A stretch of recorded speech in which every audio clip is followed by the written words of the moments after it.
Oh, oh.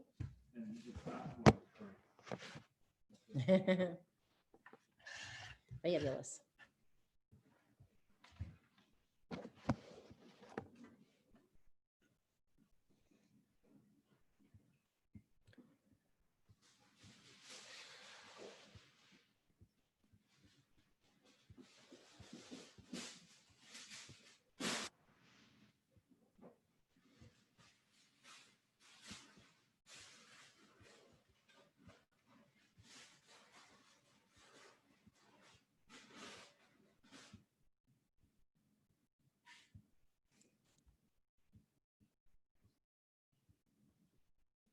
About to have my big meeting. Whoa. This is with the Cinemark CEO. Yikes. Good luck. Thank you. It's getting, they're always nerve wracking.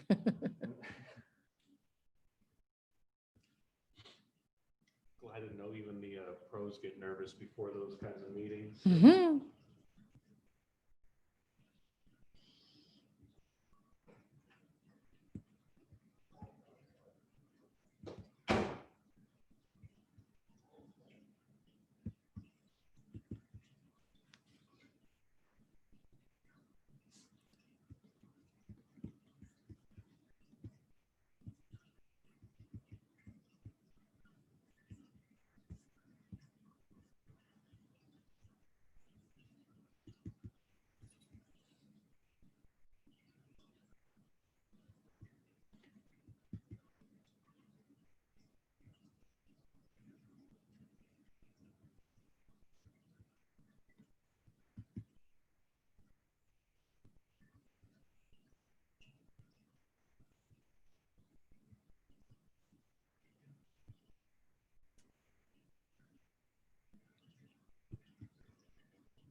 Hi, Kelly.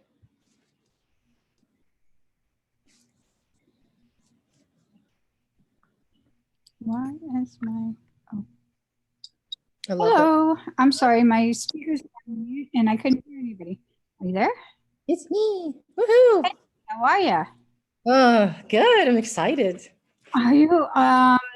So we question. What do I have a question about? I have a question that how can we send out?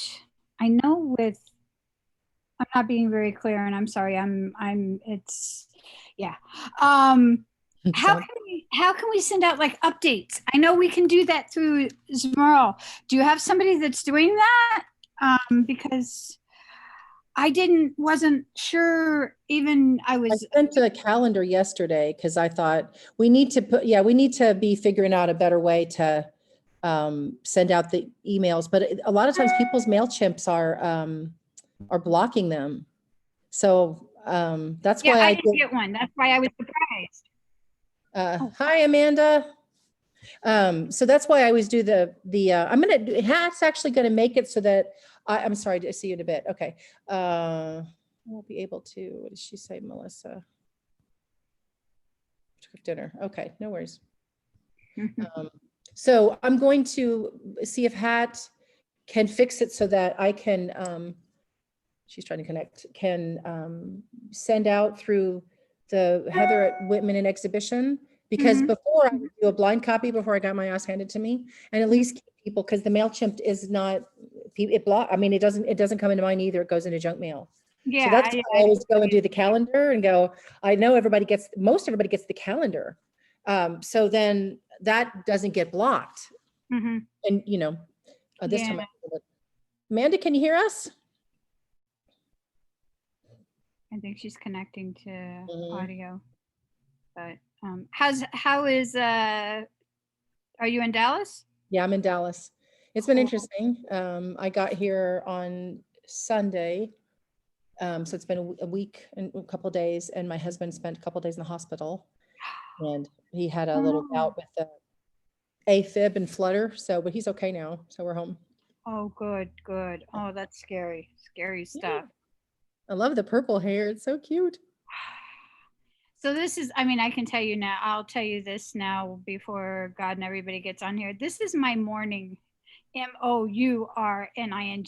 This is my morning hair. So like, my friend died and I'm kind of waiting on my other friend to pass, and she's actually doing okay. I mean, amazingly enough, she went on hospice. And so that's why I went to Florida for, the wedding, and we thought that that was going to be it. And then everybody got sad, and then I was like, no, no, no, I said 2 weddings and a baby, but now it's a new goal, wedding plus 1, wedding plus 12, wedding. So I said, I'll meet you I'll come see you February 25th. So that's 111 days. So you gotta make it to 111 days past the wedding, So anyway, but Is she bedridden? yeah, pretty much. She and has been for a while. And so they went on hospice. She had a drain put in her stomach, because that was a big problem. Is there was so much fluid getting collected in her stomach, and then she'd have to go and have it drained. So her husband's like, just teach him. And her husband is great. I mean, he's the only reason why she's still alive, because he doesn't want to let her go yet. And so anyways, this, not to get into too morbid of too heavy of a conversation, but so this is my morning hair. And Kaya's like, Mom, how long are you going to have purple hair? And I said, well, until Lori passes or I run out of purple shampoo, whichever comes first. Yeah. And then maybe I'll go white. Who knows? I mean, who cares if I have purple hair? I mean, the good news is, though, today I'm very excited. I got and this is something that maybe one of the ladies or you can help me with. I got a nod for Hugh Jackman and Deborah Lee Finesse, their screening room.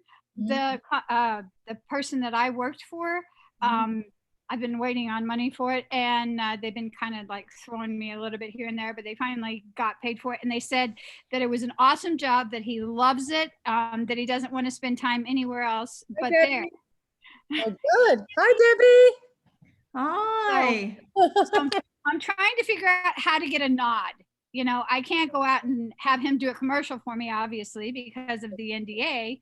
But, how do you get some kind of acknowledgement? How can you say, hey, I did this, or, I mean, what do you do, If it's okay if you mention his name. So I won't put it in any advertising, but will you allow me to mention that? And normally they'll say, sure, just don't put it in your promotional materials.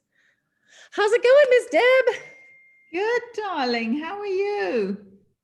I'm fabulous. Good morning. They're starting to come. Yay. Awesome. Are you logging on? The ladies are starting to show. Teresa. There's Teresa. Hi, Teresa. Debbie. Hey, Kelly. Miss Kelly Poo. About to be the ladies. Mr. Zoradi has no idea what he's agreed to. It's always good when we kind of catch him unexpected. Cool. And so I invited some gentlemen today. So we'll have a few random fellas to pepper this out. So ladies, what I'm going to do this time, give you all a little insight. I'm going to talk a little bit about Mark and kind of give you guys just a little bit of history about him that I know and let him share. And then I'm going to go around the room, and for however much time we have, it'll be like, name who you are, what you do, and you have a question for Mark. Next person. Because I figure a lot of people would like to talk to him a little bit. And we'll just see if he's got a hard stop. He has a hard stop, but if he can extend it, I'm sure there'll be quite a few people that would like to at least say hi or ask him a question. And that way it's not all on me to ask him something might be he doesn't want to answer. Hi, everybody. Ailey, do you have a crown on? No, it's just a headband. Oh, you look like you got your crown on. I get that every time I wear it, though. Oh, it's Sunday. Oh my goodness. Crown for the So day. exciting. Huh? It could be her crown for the day. Right? Right. Here comes. No, I got a little notification. Okay. do that. Here comes. So this gentleman that's on here used to work for Mr. Zoradi. Okay, how do I get this to Kim? The Wicked Witch is coming. Oh my goodness, here comes the folks. Hi, everybody. I get so excited. Hello. Hi there. UK class at the same time is going to keep me, okay. Amanda said she's doing a class, so she's going to keep her camera off. Got it, Amanda. I like it. Who's ding dong?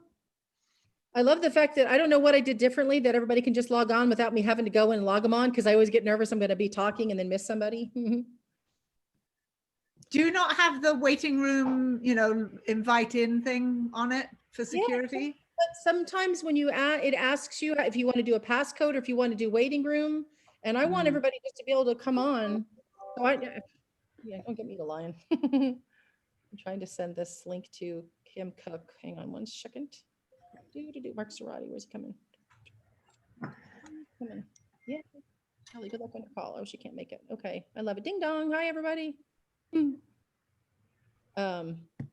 this amazing group. So you guys, this time I'm going to change it up a little bit. After I talk to Mark a little bit, I'm going to go around the room and then just point at you and say, tell me who you are and what you do. And if you have a question for Mark, great. If you don't, we'll just move to the next. So it'll be a little different than our normal thing, which is, vamping. Here comes the group. Oh my goodness.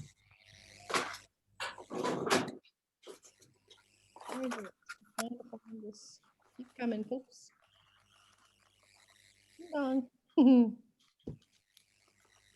And I take it everybody has made it through things without putting on like 90 pounds, or are you like me and wondering if yeah. I had the best Thanksgiving ever. I didn't cook a turkey. My dog brought in a deer leg that he had hid from when my husband butchered, but I didn't do a turkey. I had my friends from India come over. I did the free lasagna from ShopRite, and they brought biryani, and we just had dinner, and it was awesome. And I had my Sounds amazing. Yeah, it was the best. I almost feel guilty because my son went to his mom's house, and I almost felt guilty that I had such a good time without them. Kelly, I did exactly the same thing. I was just my husband and I said, I'm not cooking the big spread, which I normally do because there's, probably about 10, 15 people. And I cooked a spaghetti dinner. So garlic bread, everything. So I went Italian too, Kelly. Well, there you go. And then I had 5 different rums, expensive rums that I had gotten. So we did a rum tasting, and my little sister was here from Salt Lake, and it was just so nice. It was just, I'm like, why not do this every year? Why do you go crazy for a meal that you end up throwing most of it?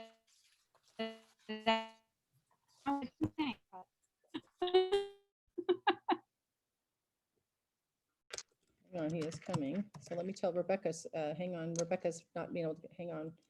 Let me resend the link. So again, some people aren't getting the right link because Rebecca can't seem to get it. So I'm going to send her a quick. It won't let me link from the picture. I'll try typing it in. Okay, I've tried twice. Hang on. I did get the link. Can you hear me? Yeah. Can you hear me? Yeah. Oh, there you are, Rebecca. Okay. Okay. Yeah, it's the link that you gave me for sending out the initial e-blast was different from the link How did that happen on the again? Google Calendar. I don't. Oh no.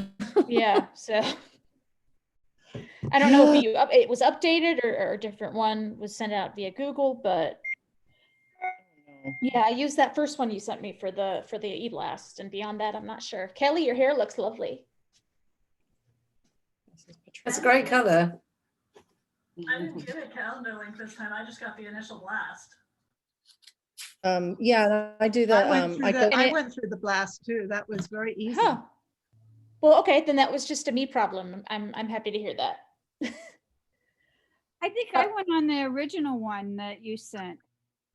I think from like Heather, is anyone else having problems, or was it just I me? just got a text from Patricia Gonzalez and then somebody else. So we're going to try to figure out what how we can, well, actually Hat's going to work on so that my email to Heather B at Women in Exhibition. I don't know if you guys all know, but I was always doing a blind copy to everyone when I wanted to just update us all. And it blocked me because I was using GoDaddy as my service. And it said, I guess I don't have the expensive email server. And it's like, you can't send out blast emails to your group. I'm like, why? So that's why you keep getting emails from me at Heather Blair 64, because that's Gmail and Gmail will let me. Wanda, let's see what she's saying. She's trying to get through. It keeps, okay, all right, hang on here. Let's try this one. He's asking for a password. It keeps asking for a password. Does anybody know? Does it say password? Okay, Yeah, baby. there is a passcode. It's Hope. Nope. Is that the right one? No. I'm sorry, I lied. Here Never it mind. is, password. Oh, passcode. Here it is. Let me tell her. Oopsie. Hang on here. I'm going to give it to, don't do that. Google. Do that. Do. Password is this. Giving it to Wanda. All right, here's the password. Isn't that always like the technology? All right. Wow, look at all these ladies. 690-621, Heather. 90621 is a password. I just sent it. Let's see, is that it, right? Sent it to her. 960621. 69. 690-621. Yep. Okay, cool. All right. Hopefully we'll. Okay, Allison, hi from Dubai. Okay, so what else? So I hope everybody here, I'm looking to see there's some folks that are, I don't know Mark, but oh my God, you guys that haven't had the chance to meet him. What an amazing man. And the fact that he actually gave us an interview is kind of cool because he's very busy right now. You've reached both marks there, Heather. Very impressive. Okay, and then just so y'all know, for January, and I don't know if Day is making this call, we'll have Dea Lawrence from Variety and Dana from IndieWater. So we'll have two mavens from the media world. And then February, I'm going after directors. So if anybody knows any directors, I'm trying to get a couple. And I'm working on Peter Jackson. I'm working on Patty Jenkins. I have a yes from Adam Rifkin, who's a very cool, kooky guy. But I'll try to get a couple that'll be fun. Okay, and Kelly, I see everyone. Where's Mark? Is he here yet? Let me know if you guys see Mark, if he hops on here yet. Not yet. Not he. I love seeing all the little tiles. It's like, and there's you, and you, and you. Hi, Kim, you made it. And Antonella finally. Thank you. You know, Adriana and Heather. Okay, she's trying to join. Give me a few minutes. Join before with no issues. Oh, neither of us can join. Okay, we're trying. Of course, this is all right. No worries.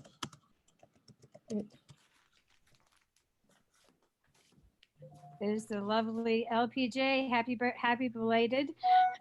And somebody else's birthday is today. Whose birthday is today? I think I have it. Hi, Melissa Kokoven. Here. I thought there was someone's birthday. Wanda, no luck. We'll try my personal email. Okay. You can call in. All the Sagittarian ladies in the house. You guys got a lot of Wanda, who's the CMO from Cinemark, she's not able to log in, so she might have to call in. Isn't that crazy? How does that even happen? Kim, I see your finger. Oh my goodness, the gorgeous Debbie Christensen is online. Right? Oh, you're Get them from all over the world, man. okay. Bless you. Always love to see her. Thank you. Right. Likewise. We got royalty. Go on. You know, Amy and Jessica and Rebecca and Emily and Antonella and Bernadette and Debbie Mann she turned black and white. Sorry about that. And Jessica, she's trying to try getting in, try calling in. See, they were sending me notes. Try calling in. Esther Uncle Baru. Room. Oh, I'm so sorry, guys. I've seen Esther. Okay. Esther came in today. Yeah. Okay, Wanda's gonna try here. I'm getting the text from her. All right. Popping in. Crazy here. Yes. Enough today, we're on 2 screens. I know, right? Okay, what's Wanda saying? I'll try that. Okay. Oh my goodness. Jackie Brenneman, holy mackerel. You know, when she gets in the house, it's trouble.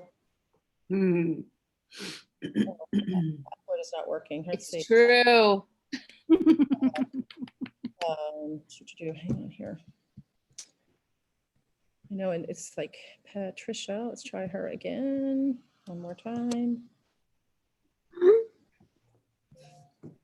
Password. Can you ever, who else? Ian, Ivan, Jackie, who else is coming in here? 11 goes ding dong. It's exciting, Heather, that we've got some movement on the website too. That we're Oh, so it should be done. I haven't looked yet, but Rick Starr, okay, go ahead and say the date. All right. Right now. I invited some, as I like to say, fringe people that want to talk. So let's see here. I wonder if she's still able. Sparing everybody from the horrors of my face this morning. I know. Definitely have had some of those Zoom calls where you're thinking, not so sure if I want to put the screen on today. It's just not a good day for me. And then you think, heck with it. So I'm looking Did at. you get it from Sandy? Did you send Sandy a link? Yeah, I did. I just sent her an email. Okay, cool. Where's Esther? I haven't seen her. Where's Esther Pooh? Esther, where are you? Pat Gonzalez, bizarre. Clicking the link and it's still not letting me in. Try calling. This is so weird. I wonder. Oh, I hate. Okay. She's gonna call. All right. Mr. Zoradi is probably still having a hard time too. But he's our guest of honor, so.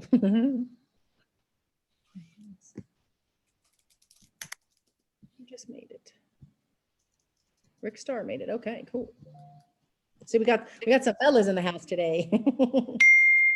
Wanda, I'm not texting today. The call is not in the link from the email. The assistant put in the calendar. Okay, the call is not the link from the email that my sister put in the calendar. Okay, this is the number right here. One tap call. Dial by location. Just use the number. Why is this not working for some people?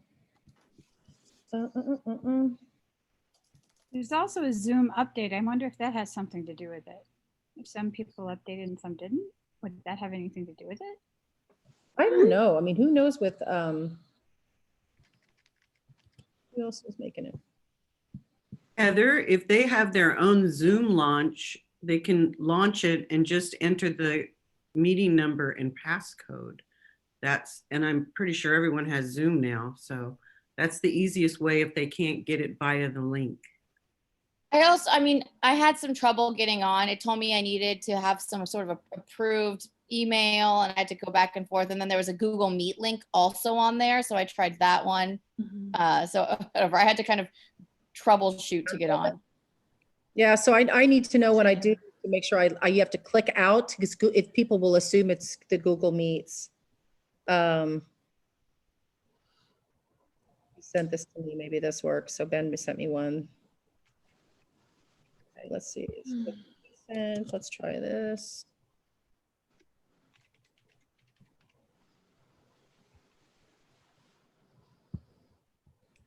The cool background, Ben. Yeah. Who has the best background so far? Normally it's Kelly.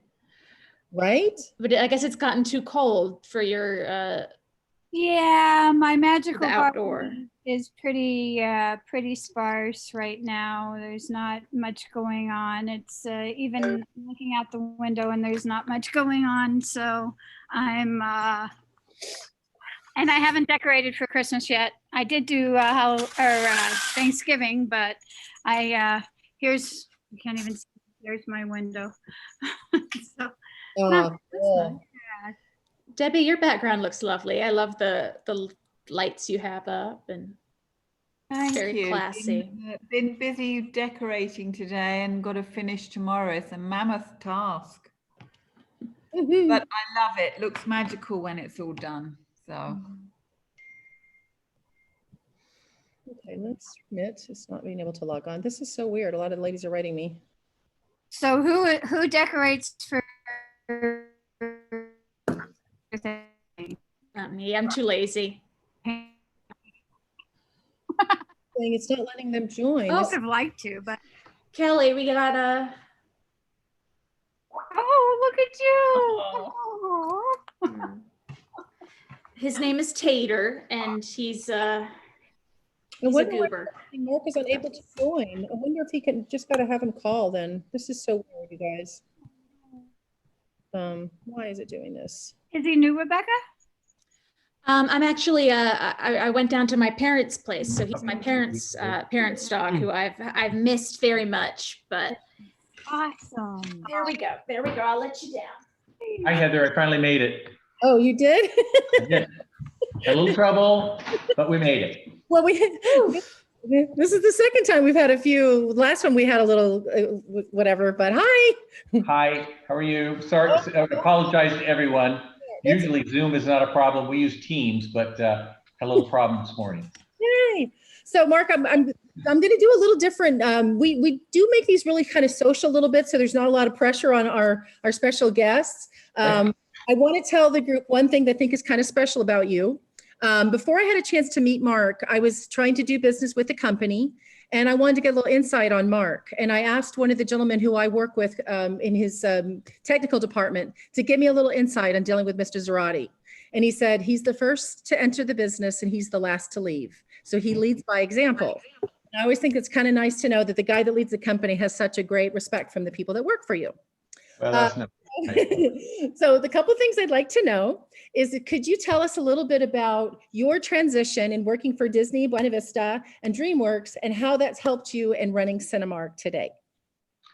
Well, I was on the studio side of the business for over 30 years, and both I was in the home entertainment side, and then the Disney Channel, and then international theatrical, then worldwide theatrical. So I had a lot of experience dealing with exhibitors around the world. Yeah. And I think that was really helpful, and done a lot of the marketing distribution side of the business at Disney. So when I made the transition to come to Cinemark and join the other side of the table, I honestly had quite a few people from my Disney days write me and tell me, you've joined the dark side because you've gone to exhibition. Now, they were kidding, but there's always a little bit of tongue in cheek in there. But I think it's helped because I have a full appreciation and understanding of the studio side of the business, and now have been on this side for over 5 years. And so I think it's allowed me to appreciate what the studios go through to make the movies, to market the movies, to distribute the movies. Yeah. And obviously now on this side, because we're really the retailer. When it comes right down to it, we are a retailer of movies, and in a very obviously extremely challenged time right now for our industry. And you just mentioned the marketing too, and I want to touch on something as well. You know, we created this group so that we could give women a seat at the table, right? And be able to help each other, network, mentor each other, but also be equitable when it comes to making decisions within this whole ecosystem. And I noticed you've hired a very dynamic young lady to your C-suite, and you took her from the retail world, from Neiman's, and that is your CMO, Wanda. Could you tell us a little bit about how you made that choice, and did you purposely go for a woman, or did she just have the best qualifications? Give us a little insight on that. Well, Wanda's been with us for 3 years. Yep. And to me, I've always found that hiring really great marketing people are maybe the hardest people to hire, because if you're looking for a financial person, they've got more concrete background that you're looking for, but the marketing angle is a little bit softer. And the reason that we went with Wanda, it was an extended search. And The truth is, no, I wasn't specifically looking for a woman. I was looking for the best candidate. And as it turned out, the best candidate was a woman. So that was just a bonus. She has brought a tremendous amount. When I say the marketing department has had a transformation, a digital transformation, that is not an understatement. We gave her the freedom to hire a number of people. She's brought in a great team of social marketing expertise, digital marketing, analytical marketing. And I think that many of the studios now recognize that the Cinemark team is probably the most innovative as it comes to marketing expenditures and getting the most out of it. Traditionally, exhibitors, I would say, did a good job of marketing, but the heavy lifting was always on the studio side of the business. Yeah. And we came to realize that we have this tremendous data source. And so we've got almost 1 million members in our movie club subscription program, and about 11 million people on our email list that we communicate with. So we are active in the social and digital space every single day. And even the virus hasn't slowed us down. In fact, it's almost made it more so. And so Wanda and her team, and she has really developed a strong team around her of young people and experienced people. And the fact that she came from a retail environment, my only worry with Wanda, and I love her to death, but I've said this, the poor woman, I said to her, Wanda, you're going to go from having sold Neiman Marcus goods, okay? A very luxury goods. You're going to go sell $10 movie tickets, popcorn and candy and Coca-Cola. And she said, look, this is, I'm just going to take what I know from the retail world. And she's really, really done that. So I give Wanda a tremendous amount of credit, and she has been fully integrated as one of the most senior executives at Cinemark now. Oh, I love that. It's just, I was actually given a little insight to a couple of cinemas who attended the Show East last year. They had the topic, and they gave the young lady from AMC an award, and a couple of the guys from Cinemex were talking about it, and they said, we don't have any females in our C-suite. And I said, you might want to tear out a page from Cinemark and find you somebody in retail. I said, there's clearly some insight there. And they said, it's a good idea. Yeah. Well, she's not the only one. We also have a very, very strong one who heads up our investor relations and publicity and communications, Chanda Bashirs. And Chanda kind of works, she's got a dual report. She's got a report to Wanda on the publicity communication side, and she's got a report to our CFO on the investor relations side. So look, we're trying everything we can. We have 10 people on our board. We have 3 women. 3 of those 10 are women as well. And that's exactly the thing that I love hearing, because they've got to where they're at by their abilities, and now they can lend some insight just to kind of round your board out. I love hearing that. And I think that's what impresses all of us right now, that it's aspirational for all of us to know, do your job the best, and you might have a career like that. One of the other questions I want to ask, and then what I'm going to do is kind of move it around the room and just say your name and what you do. And if you have a question for Mark, great. If you don't, I'll move on. But the other question I want to ask is it seems like really Cinemark focuses on this customer journey.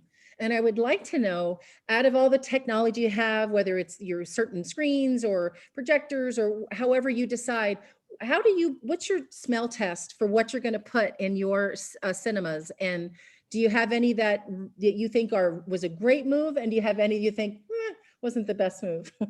Are you talking specifically about film that we put in, or are you talking about innovations? Innovations. Well, I'll tell you one thing that we spent the most money on this we've ever spent, and that was I came in 15, and in 16, 17, and 18 we went on a recliner conversion mission. Yep. And we've now reclined the highest percentage of any major exhibitor. We have just over 60% of our theaters are fully reclined. Yeah. And probably it's about 75% of our business. That has been really, really important. and maybe even more so in a COVID environment, because it's allowed us to separate people more effectively.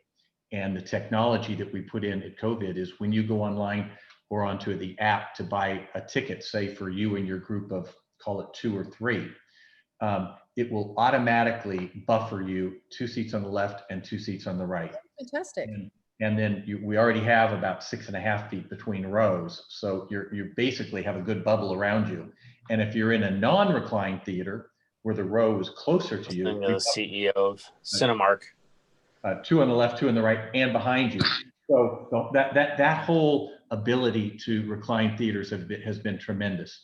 We're in the process right now of starting to convert all of our theaters over to laser as well. Oh, fabulous. Okay. And we're in the process of doing that first in DFW, Okay. Dallas Fort Worth, and then we're going to expand it. And there's a lot of advantages to laser technology. It's sharper, it's brighter, it's less expensive to run, it's less expensive to maintain. You don't have burnout bulbs. So COVID slowed us down a little bit because we have to conserve cash, but we are proceeding right now to get Dallas Fort Worth done, and then we'll go from there to across the country.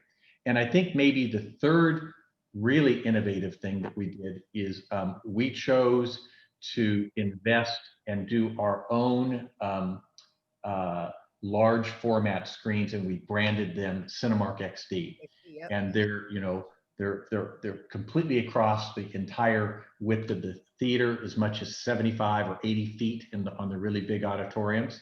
And then we've put in premium sound all around you, left, right, back, forward, on top of you. Basically, it's technically equivalent to what a branded large format theater would be as well.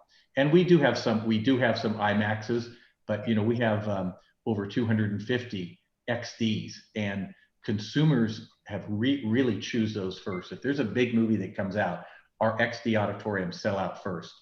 Oh, and really? How much more is the ticket for the XD? $3. It's a $3 upcharge. And especially today, with all the streaming that's happening and movies are going to get into the home quicker, we need to continue to be able to differentiate the in-theater experience. So I would say it's been recliners, laser technology coming, and XD. Oh, that's awesome. And if any of the ladies that are here, and Rebecca, I'm going to go around the room because I know everybody's going to ask questions, and I'll start just hitting everybody. And I'll let you go. I'd love to know if anybody here has something they want to present to Cinemark. Do you have a way that you would like for people to present if they have an opportunity they want to share with you? Do you mean an idea, a concept, a movie? What are you thinking of? An idea. If there's somebody in this audience, I'm sure that I invited some people that came from the outside that wanted to talk to you. Is there a certain way that you like? Do you have them send an email, or do you want it to go through a procedure to talk to you, since you are forward? I get so many. Our emails are very easy to determine what the email is. So I get inundated with unsolicited ideas. So we put in a pretty strong filtering system. Yeah. Otherwise, it would just be unworkable. The best way in, if somebody has an idea that's IT oriented, go to the head of IT. Figure out who that is and go to the head of IT. If it's a marketing idea, go to one of the marketing people, because if it comes to me, I just can't be traffic cop on that. That would be all that I would do. So typically, if I get an unsolicited idea from someone I don't know, I'll be very honest with you, it goes. Because I would spend 3 hours a day doing it if I didn't. And if I don't do it, the filtering's probably going to do it. So the best way in is to convince that particular department head that it's a good idea. And then then you've got an internal champion of somebody who's really vested in that idea. So when someone does get to me and I do know them, I rarely am the first one to look at the idea. I usually send it to whatever the particular department head would be. Fabulous. So everybody take notes on that. Now I do want to know, probably the topic of this entry, the windows. Yep. Care to elaborate on that a little bit? Well, look, the world has changed. I don't even say the world is changing anymore. The world has changed. Yes. We did a recent deal, probably many of you read about it, with Universal. We saw the deal that had been done previous to that with AMC, where it was basically a 17-day window. We wanted the Universal product after the theatrical exhibition window. Then it goes to a PVOD, which in our thinking is actually better for the theatrical business than streaming, because at least someone that has to pay for it in the home. Exactly. But the change that we put on the Universal deal is we got a number of movies pre-designated as that will be minimum of 31 days, so 5 weekends, and then any movie in addition to the ones that were pre-designated that did over $50 million on opening weekend would be designated for minimum of 31 days, and then the smaller, more moderate-sized movies, they would be a minimum of 17 days. And that world has really changed, and is going to continue to change. Disney's experimenting. They experimented with Mulan in a premium access on Disney Plus. They're about to experiment with Soul on Disney Plus with no premium access on Christmas Day. Warner Brothers is experimenting with Wonder Woman in the midst of obviously the crisis, and the virus is still limiting attendance a lot, and they're looking to go day and date on Christmas Day with Wonder Woman and HBO Max. We have not made a determination yet of whether or not we're going to choose to play that movie or not. Okay, I hope you do, because I'm in Dallas. I want to see it. Well, you know what? We'll see. We haven't made a determination. It's a very unique time. And, you know, everybody says, don't worry, these deals aren't precedent setting, but a day and date release is something that it certainly gives us cause for pause. And that's where we are at this point. Yeah, and you have to really determine how you want things to move forward, I guess. So, okay, so I'm going to just move around the room, and we'll just take as much time. If you can run a little over, we'll probably have enough questions to run a little over, but I'm going to start with Kynion-Tricarico. Go. Hi, Mark, and thank you so Hi, much Kelly. for being here. I'm very excited. My name is Kynion-Tricarico, and I own Cinema Pro. Cinema Pro is a construction company. Basically, we do installation of anything and everything. I have my hands in everything from seats to large format screens to doing acoustical wall panels, acoustical sound panels, soundproofing, theater drapery, everything, you name it. I have connections that I have worked all over the country. I've been in the industry for 25 years. I've only owned my own company for 3 years. My question to you is, being relatively new, how do you choose your vendors? How do I get into, and I've spoken to, the company that I worked for before has worked for all the major players, and but that company is no longer in existence. How do I, as a woman-owned business, get in front of someone like yourself, or you were saying go to the right person, but Well, yeah, it sounds like a design construction. It sounds like something that if we were doing a new build, that you want to get your materials into our new build. So I would go to our design and construction crew. I mean, the woman who heads up our design group is named Jennifer Olive, and she does the more theater design from a aesthetic standpoint. The gentleman who runs theater technology is a guy named Damian Wardle, and then the person that's in charge of construction is a guy named Don Harton. So I would try and get into one of those three, depending on what the product is. And because, you know, obviously we put all those things in our theaters, and we have a whole list of vendors, but quite honestly, I am not the person picking out what the drapery is going to look like, nor even the technical specs. I mean, that's what Damian would do.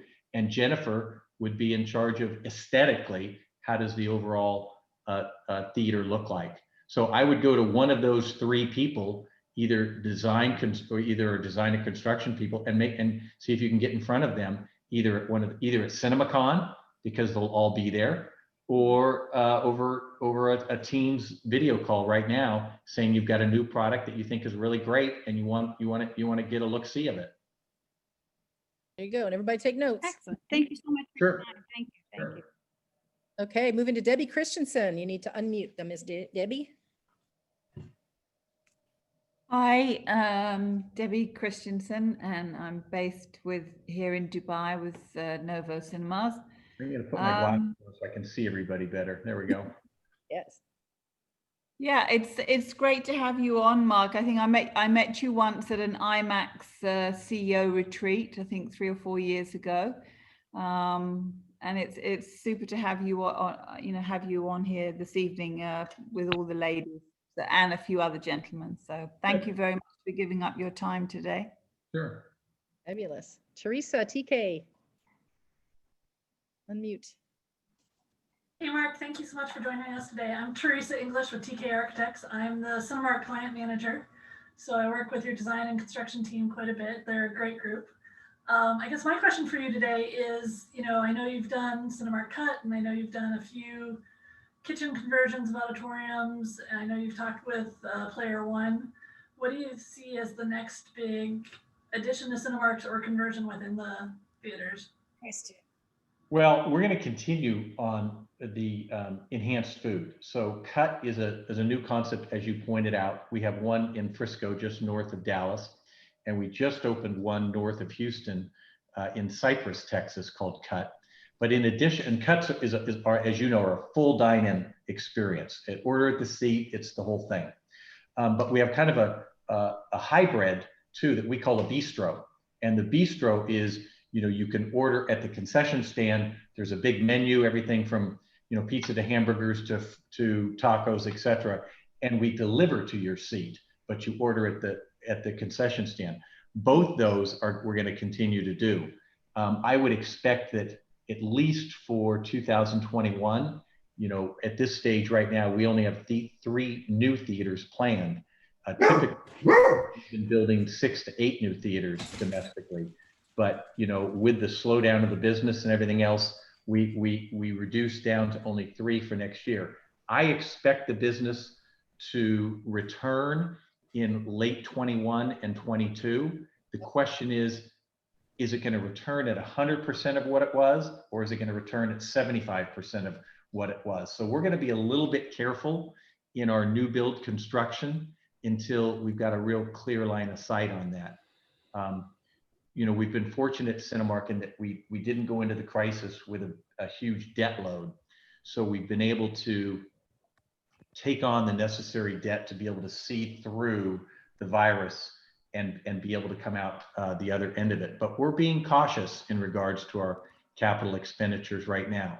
So just backing up a little bit to what I had said before, I'm glad that we had done so many XDs. I'm glad we had done so many recliner conversions, so many new Pizza Huts, because at least for the next 12 months, we're going to moderate our new construction until we see until we experience what the new normal really is.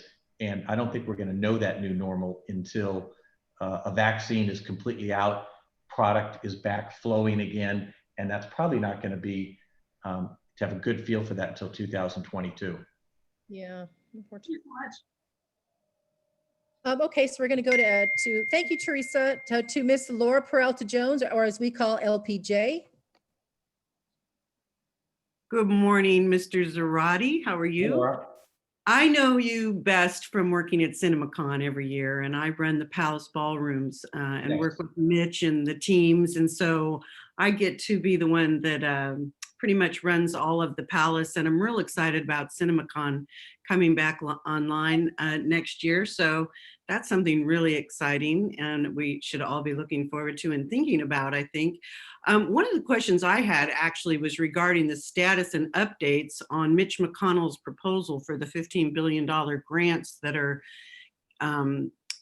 benchmarked for theaters and live performance venues, but actually Esther Baru, whom I work with a lot with the NATO groups at I see Esther down in the left-hand corner. I was gonna say, Esther probably knows more about that than I do. Because I saw her down there and I thought that's Esther down there.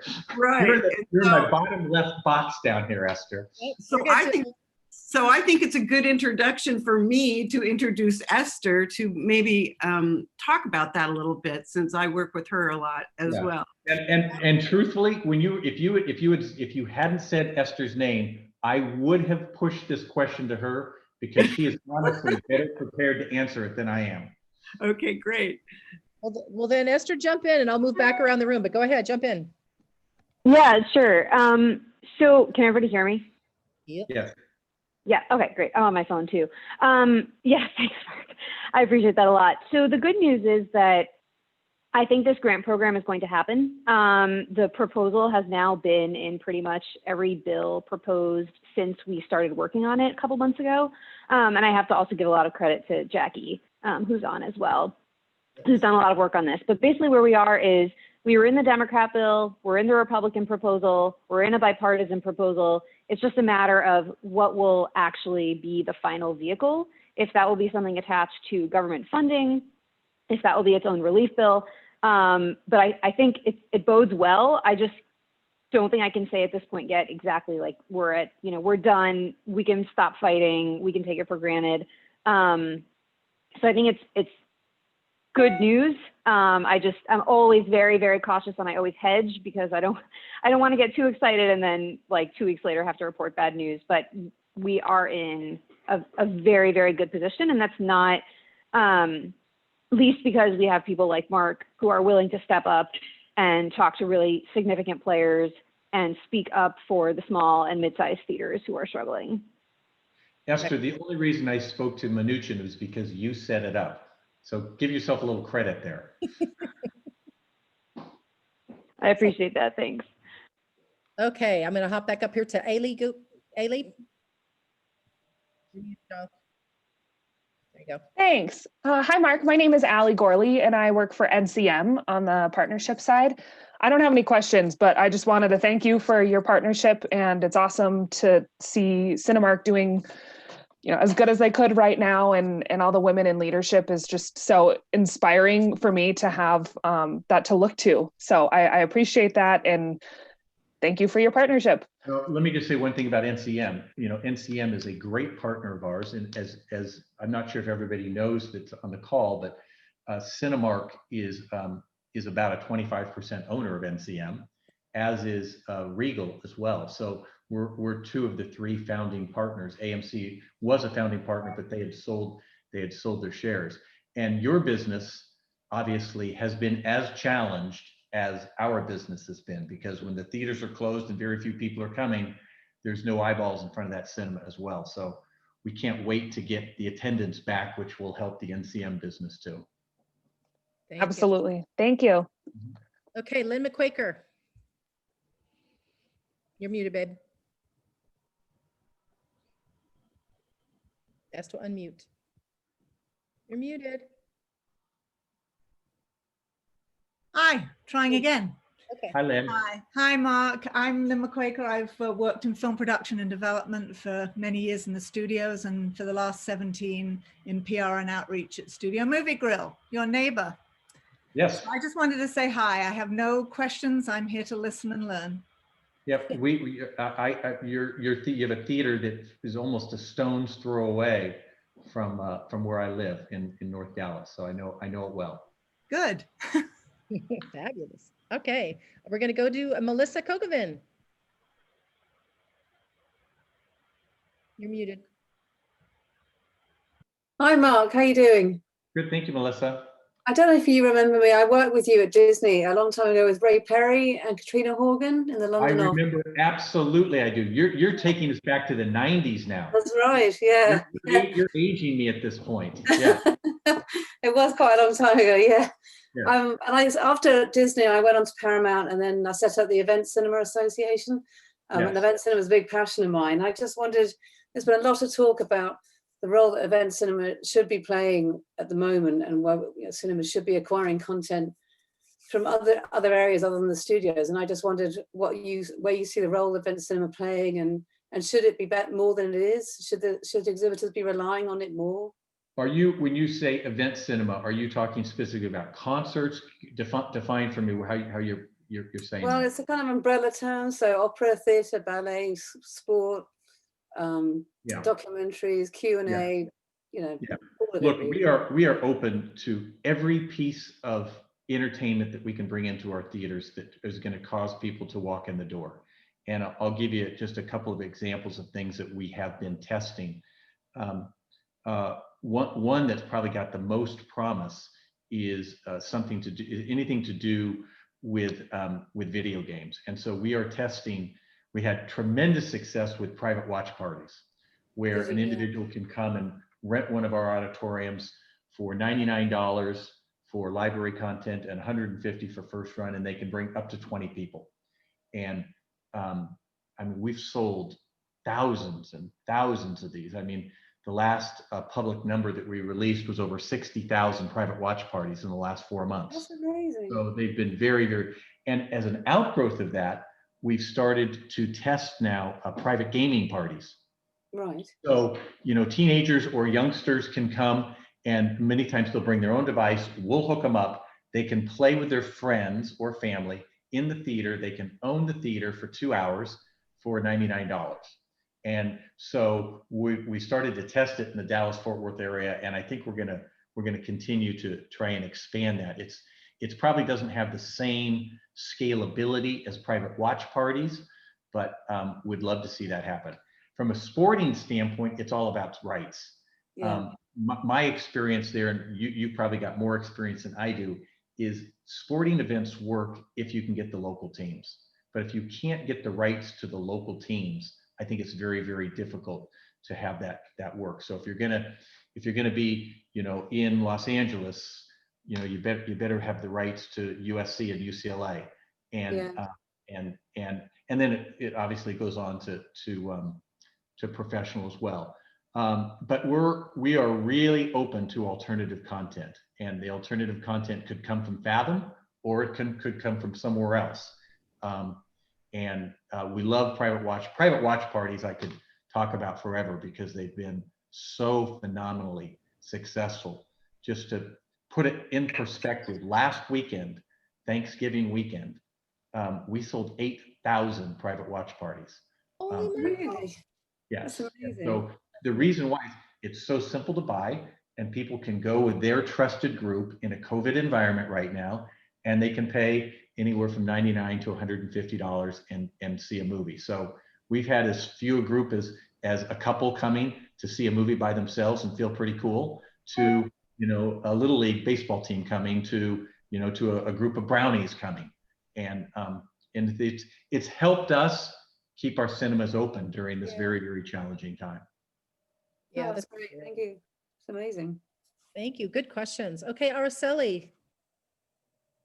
Unmute, Araceli, unmute.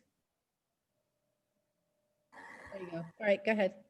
Hello, everyone. First of all, thank you very much for being here today with us and sharing everything you have with us, because I'm sure we all know how occupied you must be.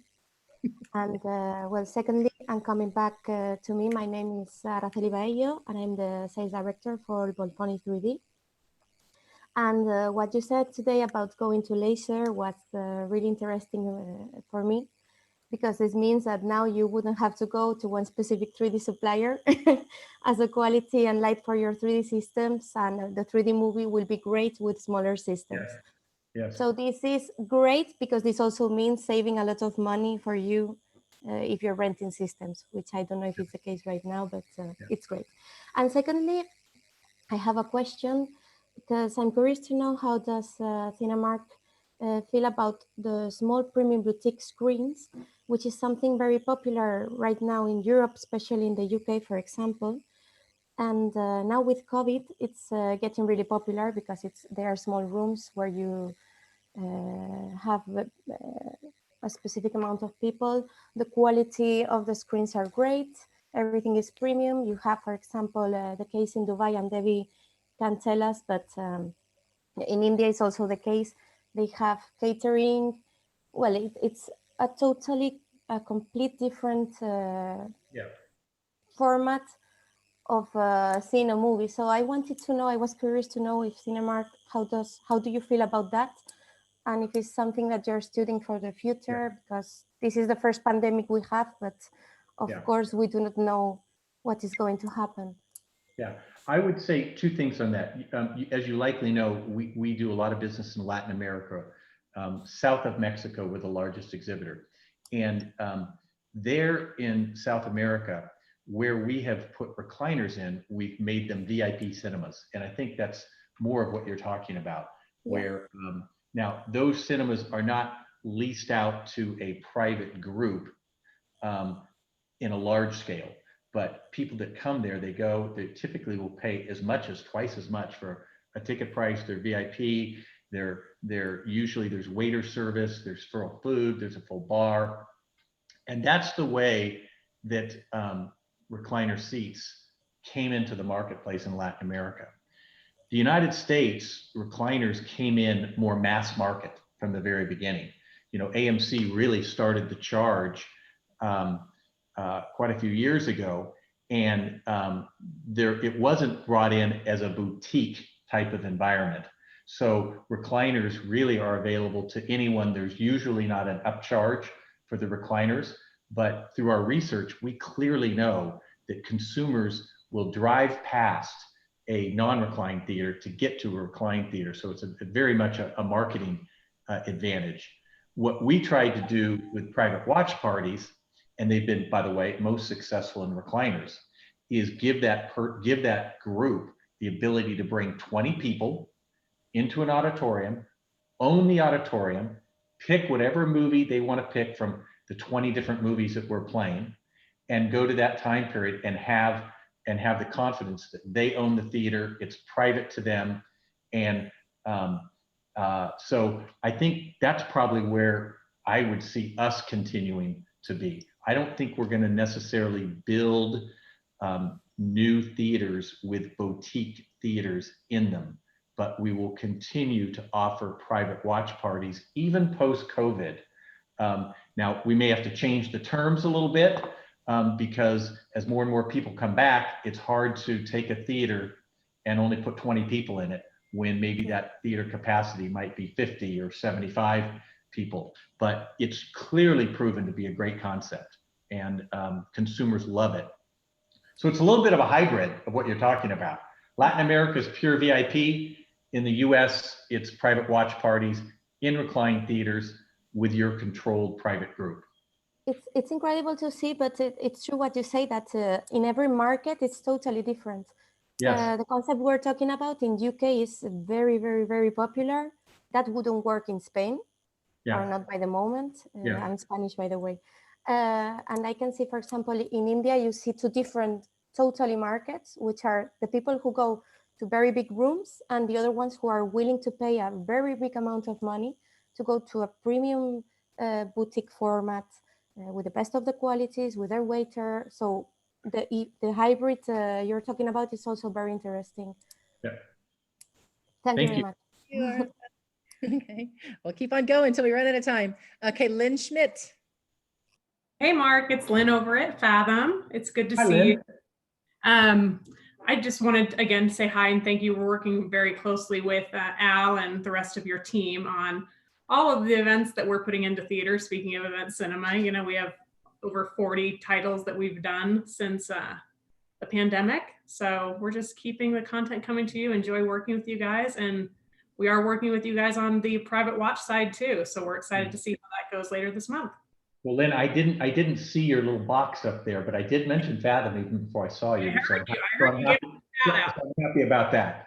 You're smiling. And I think probably most people know that Fathom is really an exhibitor-controlled entity. You know, it's bringing all kinds of unique and wonderful programming. But Fathom is primarily owned by Cinemark, Regal, and AMC. And of course, you have Ray Nutt running the show too. So you got a great from exhibition. Good friend. He came from Regal and he's doing a good job. Okay, we'll keep moving. We're going to get to Benjamin calling us from Germany.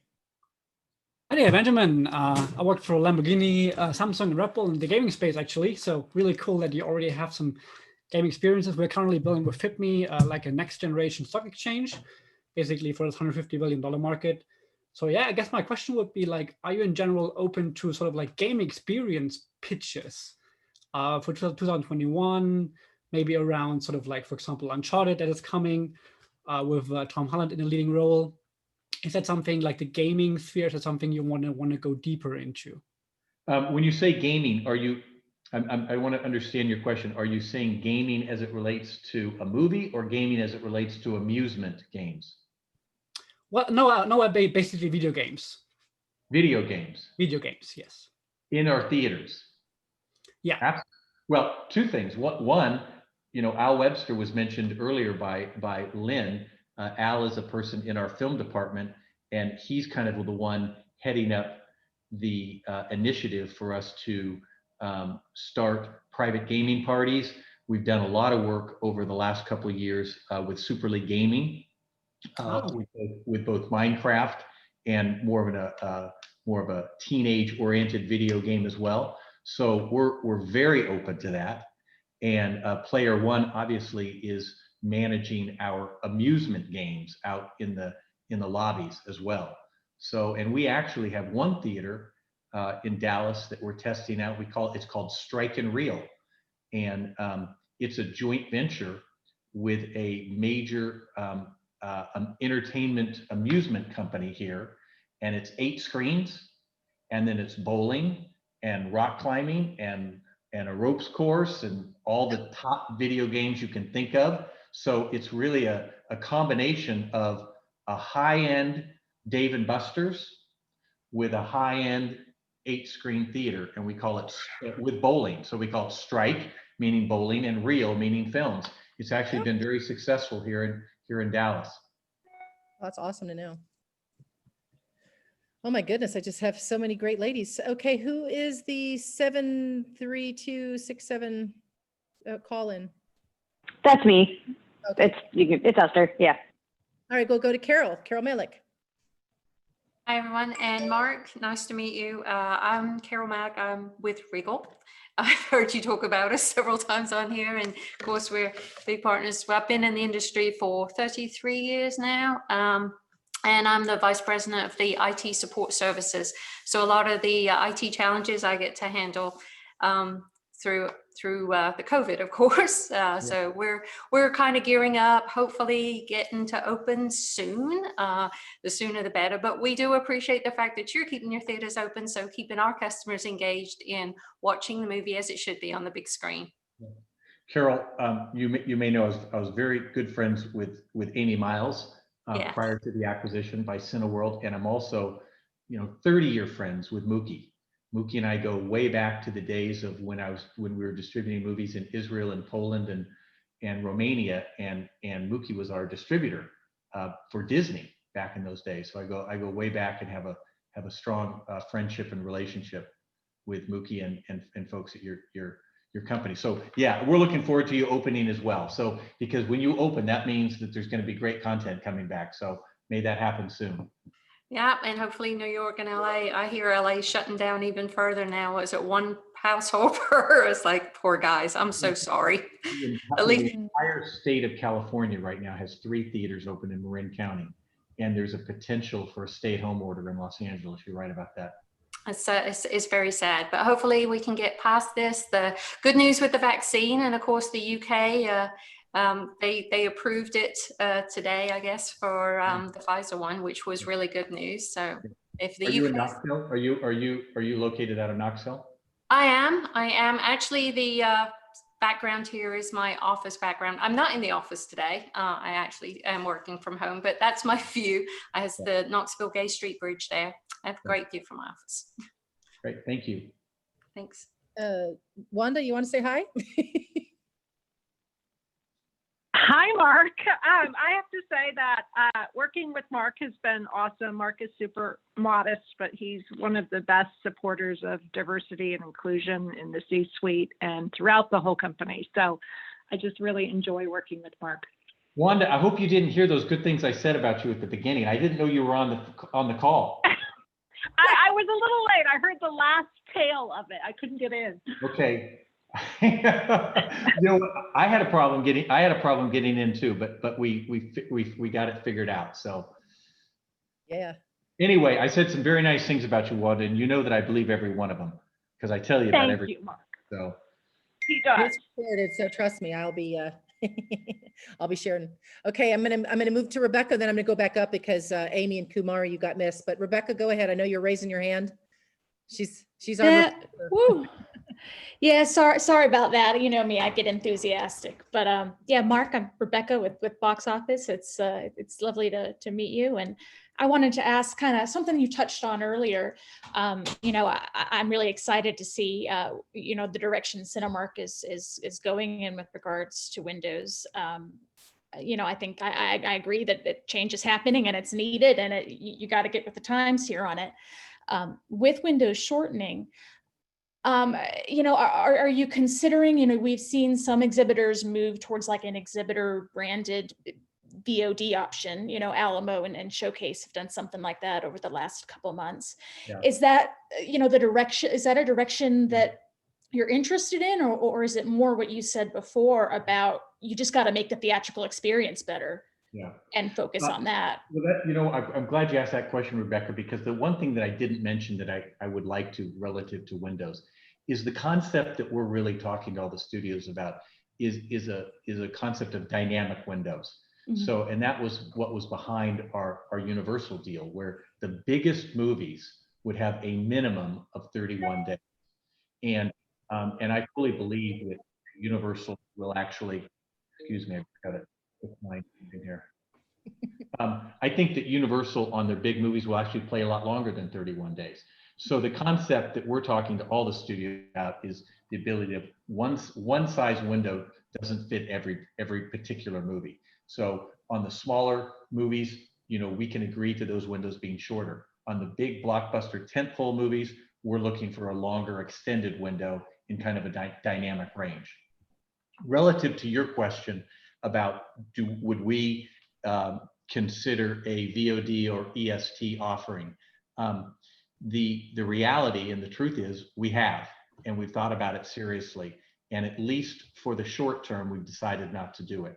And I'll tell you that the main reason why is we feel like we can really distinguish ourselves with a out-of-home entertainment experience, from our XD to our recliners, to our sound, to our laser projectors.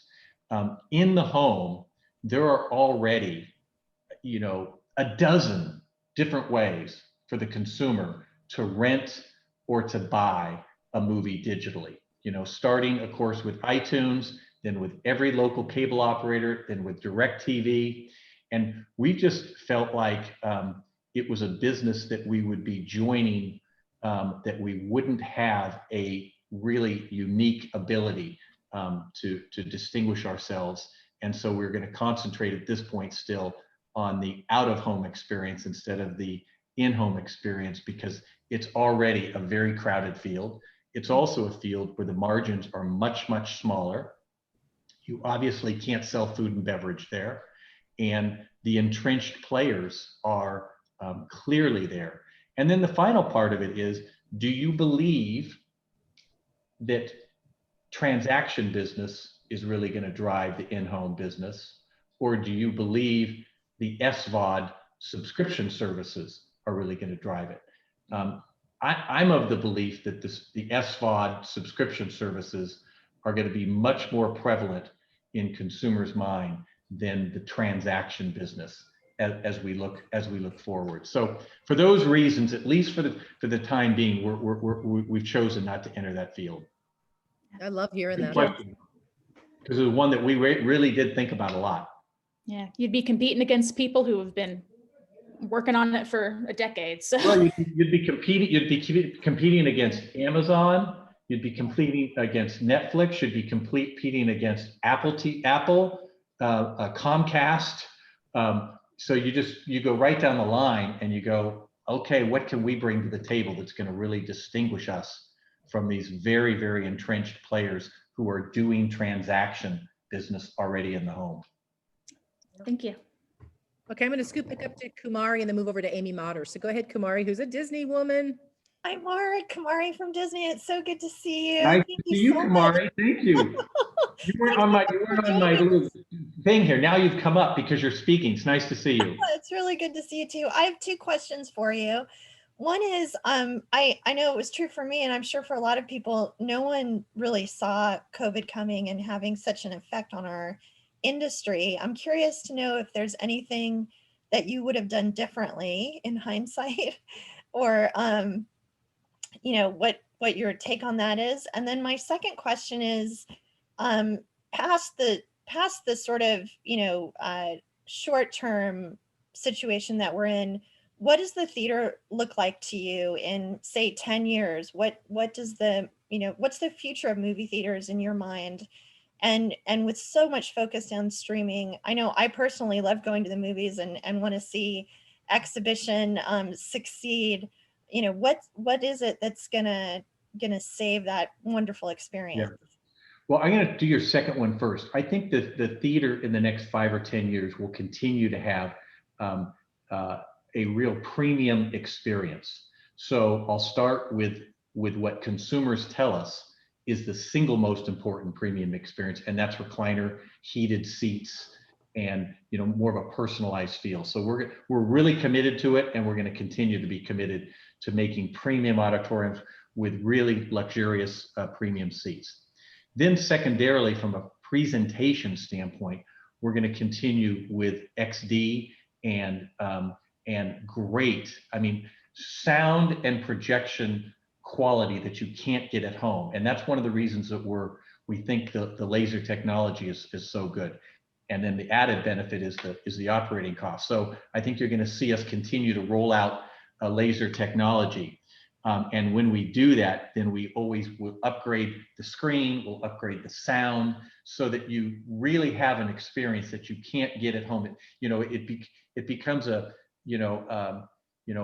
an emotional experience. And actually Wanda put together. I'll give her. I don't know if she's still listening in, but we did. She initiated a really great trailer, and the trailer starts out on a big XD screen with a small little visual image about the size of a phone.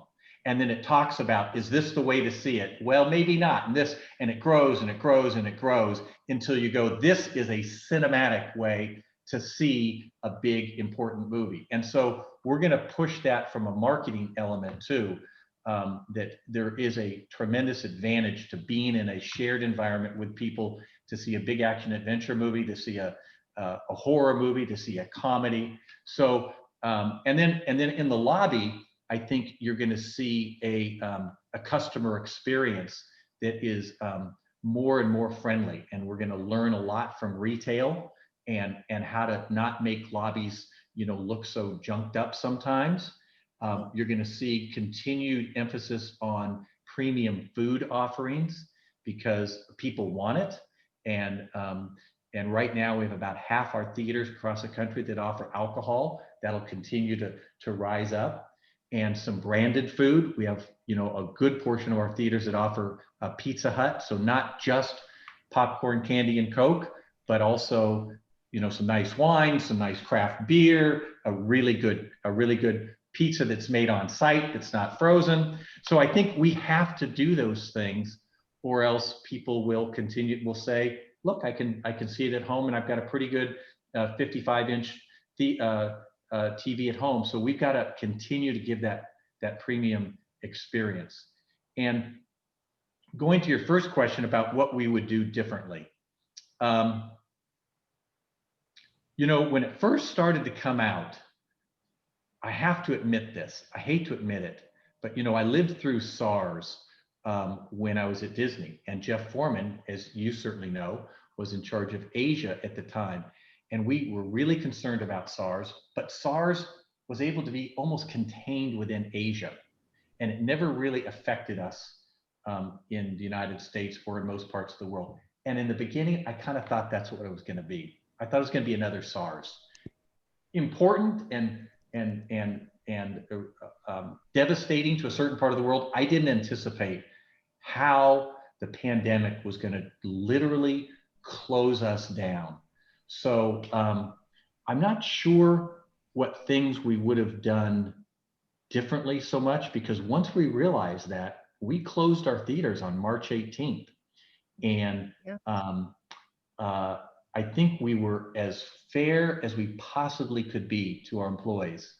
We had to lay off all the hourly theater people that actually ran the theater. And that was maybe the hardest day of my career. We laid off 17,000 people. Oh. But we kept on board the GMs and in some cases a second person in the theater. And I was glad we were able to do that. And then what I'm most proud of on our company, and honestly, it wasn't me, it was we have such a strong team. We started acting like a startup because we said, this is really bad. And I think we led the industry in regards to our health and safety protocols.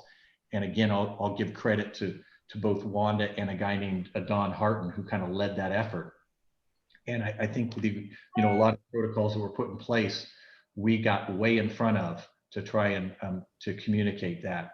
So, and now we've tried everything we can to just be able to keep our theaters open, and we've hired back thousands and thousands of people, and we think we've got a model now that's going to allow us to keep the theaters open, even with very limited product. Honestly, we're not making any money. We're basically covering our variable costs to just keep them open, but at least we've been able to keep them open and not have to close. So as I look back, we would have made a few little small, I'll tell you, here's one. Here is one that we would have done differently. In the beginning, the government, if you remember, the CDC, if you remember, was saying that masks, maybe they helped, maybe they didn't help. We're getting confusing data from our own government.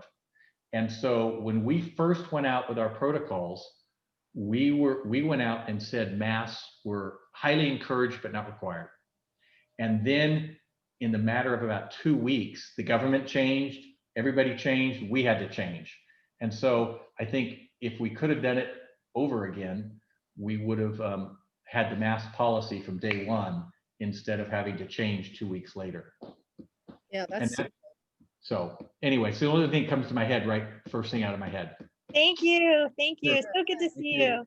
Hey, what department are you in now? I'm actually answering to Jeff in international distribution.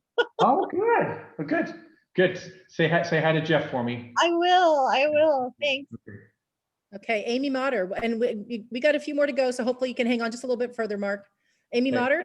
Hi, Mark. Thank you so much for spending your Wednesday afternoon with us now that we've gone into the afternoon. My name is Amy Motter, and we own Call Connect by Venue Valet, which provides your call button systems, operations management, and reporting for your dine-in cinemas, as well as your strike-in reel. And my question for you was, for an industry that is basically on life support, with so many theaters being in peril, and it seems like everybody keeps waiting for, the next new release to come out to get their theater doors opened. What do you do at Cinemark with regards to company culture / morale to get people excited about coming to work every day? Because in the beginning it was, we'll get through this month, then we'll get through next month.